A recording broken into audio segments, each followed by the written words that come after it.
একটা সত্য ঘটনা। লিবিয়ান এক যুবক, নাম তার আমির। সে রওনা দিয়েছিল সৌদি আরব হজ করার জন্য। এয়ারপোর্টে পৌঁছানো মাত্রই তার নামে একটা সমস্যা হয়েছিল। আর এই সমস্যাটা সমাধান করতে করতে প্লেনের দরজাটা বন্ধ করে দেওয়া হয়েছিল। পাইলটকে অনেক রিকোয়েস্ট করা হয়েছিল যে দরজাটা খোলার জন্য, কিন্তু পাইলট দরজা খোলার অনুমতি দিলেন না। অবশেষে আমিরকে রেখেই প্লেন উড়াল দিল। সবাই তখন আমিরকে সান্ত্বনা দিতে লাগলো যে হতাশ হয় না, হয়তো তোমার ভাগ্যে নাই।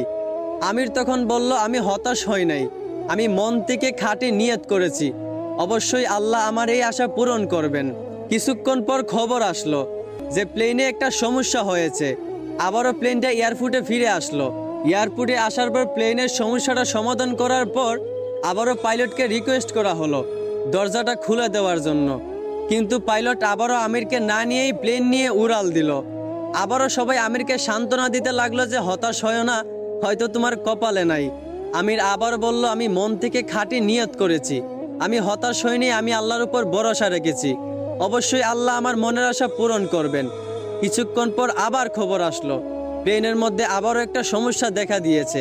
প্লেনটা আবারও এয়ারপোর্টে ফিরে আসলো। আবারও প্লেনটার সমস্যা সমাধান করার পর এবার পাইলট নিজেই বলল, আমির কোথায়, দরজা খুলে দাও। আমিরকে না নিয়ে আমি প্লেন নিয়ে উড়াল দিব না। তারপর প্লেনের দরজা খুলে আমিরকে প্লেনে উঠানো হলো। তারপর কোনো সমস্যা ছাড়াই প্লেন উড়াল দিয়া চলে গেল। পুরো বিশ্ব এই দৃশ্য দেখে অবাক হয়ে গেছিল। আসলে এইখান থেকেই বোঝা যায় যে একজন মুসলমানের খাঁটি ইমানের পাওয়ার কত। এইখান থেকেই বোঝা যায় যে আল্লাহর উপর ভরসা রাখলে অবশ্যই আল্লাহ সহায় থাকেন। আশা করি বুঝতে পারছেন। ধন্যবাদ।